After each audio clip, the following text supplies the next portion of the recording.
कौन कहता है कि परिग्रह का सम्मान है? परिग्रह का कोई सम्मान करता है? सम्मान तो अपरिग्रह का।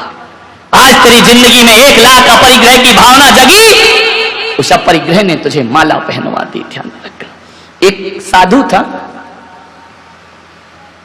उसके साथ एक नया सन्यासी बन गया जोगी।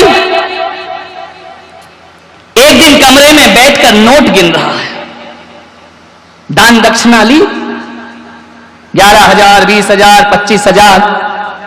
वृद्ध साधु को अच्छा नहीं लगा। उसने कहा कि तू पागल है क्या? जिस दौलत को हम लात मार के आए हैं उसे तू कमरे में गिनता है? लोगों की श्रद्धाओं के साथ खिलवाड़ कर रहा है, नोट अपने पास रखता है। अरे छोड़ दे पागल, तेरा संन्यास का रास्ता है। जानते हो, उस युवा सन्यासी ने कहा कि बाबा जी, ये प्रवचनबाजी स्टेज पे करना, बाप बड़ा ना भैया सबसे बड़ा। तो बोले बाप आप तो तू छोड़ आया। बोले टका हरता टका करता टका मोक्ष प्रदायकम, बिना टका के तो मोक्ष भी नहीं मिलता है। बाबा कल की रोटी का जुगाड़ नहीं होगा, तुम बूढ़े हो मैं जवान हूं, मैं आज की दुनिया को जानता हूं, पैसा बहुत जरूरी है। बूढ़े ने कहा चलो छोड़ो, दुष्ट बुद्धि का है, एक दिन संभल जाएगा, छोड़ो। अवसर दिया, कोई बात नहीं। एक दिन बूढ़ा सन्यासी और जवान सन्यासी जंगल से गुजर रहे थे। रात घिरने को आई, सांझ ढलने लगी, गोधूली की वेला। बूढ़े सन्यासी ने कहा कि रात बहुत हो रही है, ये नाव वाला चला रहा है नाव, पूछ उससे हमें उस पार कराएगा क्या? उसने कहा अभी पूछता हूं।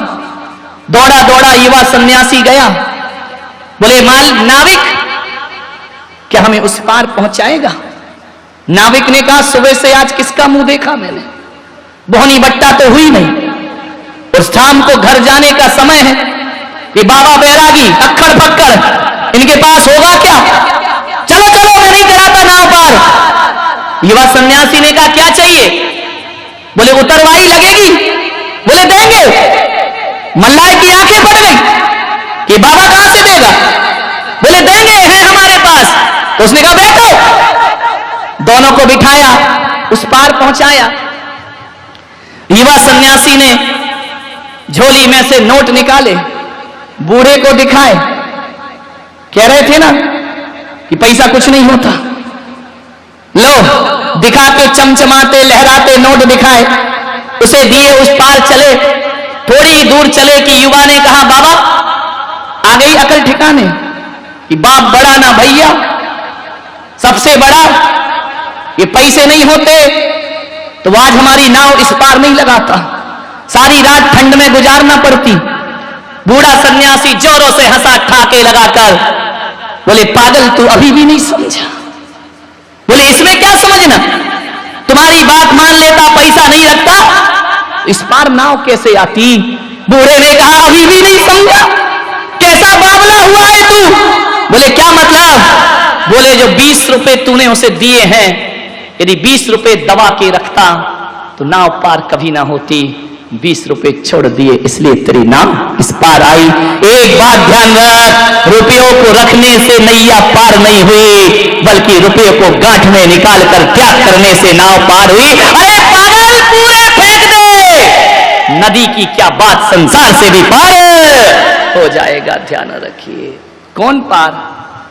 ध्यान रखिए, जो सिक्का जो राशि चलन से बाहर हो जाती है वह लोगों को भूखमरी बेरोजगारी पर फुटपाथ पर सोने को मजबूर किया करती है, और इसका जिम्मेदार यदि कोई होता है तो वो धनपति होता है जो पैसा जोड़ जोड़ करके मर जाया करता है। ध्यान रखिए, यदि हर धनपति अपना पैसा स्टॉक करना बंद कर दे तो भारत से बेरोजगारी रातों रात खत्म हो जाएगी। ध्यान जोड़ जोड़ के नेताओं ने विदेश में रख रखा है, धनपतियों ने घरों में जम कर रखा है। रुकेगा, गरीबी बढ़ेगी, भुखमरी बढ़ेगी, बेरोजगारी बढ़ेगी। इसलिए महावीर बड़े गहरे दार्शनिक हुए, महावीर जैसा वैज्ञानिक कोई ना हुआ। उन्होंने कहा कि नहीं, हत्यारा तो एक को मारेगा, लेकिन गड़ा के रखने वाला हजारों लोगों की मौत में कारण बनता है, सैकड़ों की मौत में कारण बनता है। इसलिए परिग्रह सबसे बड़ा पाप हुआ, सबसे बड़ा पाप है परिग्रह। एक चोर कितने घर की चोरी करेगा? एक घर की, 2 घर की, बैंक लूटेगा, लेकिन तुमने 1 रुपया गड़ा रखा है तो 125 करोड़ की अरमानों को दफन कर दिया है, तो सबसे बड़ा पाप ही। एक सेठ था, बड़ा कंजूस, मक्खी चूस, कभी दान पुण्य नहीं करता। एक दिन वो मेरी सभा में आके बैठ गया। कहां बैठा? कंजूसों की जगह तो गेट के पास ही होती है, जूते चप्पल रखे वहां आके बैठ गए। करोड़ों रुपए, अरबों कमाए, सारा मोहल्ला गाली देता कि खट कंजूस, महाराज है तो बड़ा पैसे वाला, लेकिन जिगर और गुर्दा इतना सा है। हर आदमी का गुर्दा इतना ही होता है, ज्यादा थोड़ी होता है। दिल बड़ा नहीं है, पैसा नहीं निकलता इससे। पूजा करता था, भक्ति करता था, दान नहीं करता था, पीछे बैठा। एक दिन मेरे प्रवचन सुन लिए, ना जाने उस पागल को क्या सूझी, छाती पे पत्थर रख के लोगों ने उंगली कर दी कि हाँ हाँ हाँ हाँ चढ़ा दिया। अब सेठ जी तो फंस गए बुरी तरह। ले ली 1 लाख की बोली, जैसे उसकी बोली हुई कि संचालक ने तोड़ दी कि मुर्गा ज्यादा नहीं फंसेगा, इसको निपटाओ पहले। ये जिंदगी में पहली बार लाख मुख से निकला है, नहीं तो ये तो खाक ही खाक वाला है। बोले देख 2-3।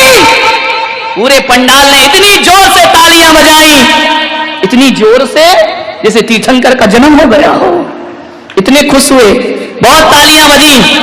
बोला भाई आइए, सेठ जी आइए। स्टेज पे आए, माला पहनाई। उसने कहा महाराज 1 मिनट माइक दोगे? मैंने कहा दूंगा।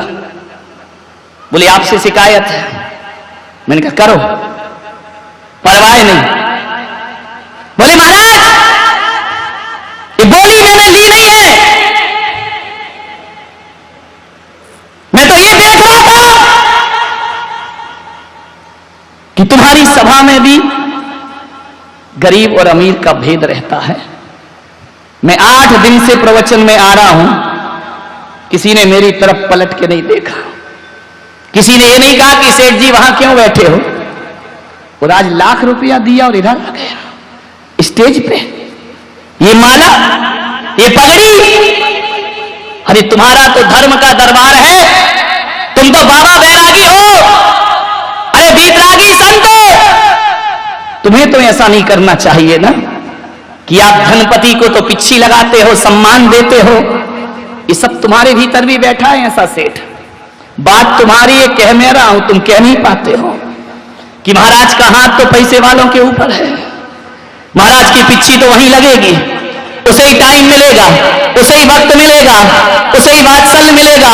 सेठ ने कहा कि आप भी ये भेदभाव करते, हम तो संसारी लोग हैं, हम तो करेंगे ही करेंगे। आप सन्यासी हो, ना आपके आगे कोई ना पीछे कोई, तो धनपतियों के सिर पे हाथ क्यों रखते हो? प्रश्न बहुत अच्छा था, भरी सभा में पूछा। मैंने कहा उत्तर मुझे भी आते हैं। मैंने कहा बिल्कुल सही कहा आपने, और मैं तो क्या, दुनिया का हर संत धनपतियों का स्वागत तो कराते ही है, दूर से भी दिख जाए, आइए साहब पगड़ी पहनाओ, माला पहनाओ, स्टेज यहां बैठिए। मैंने कहा एक बात बता दे सेठ, पैसा तेरे पास इस बोली के 5 मिनट पहले भी था और पैसा अब भी है।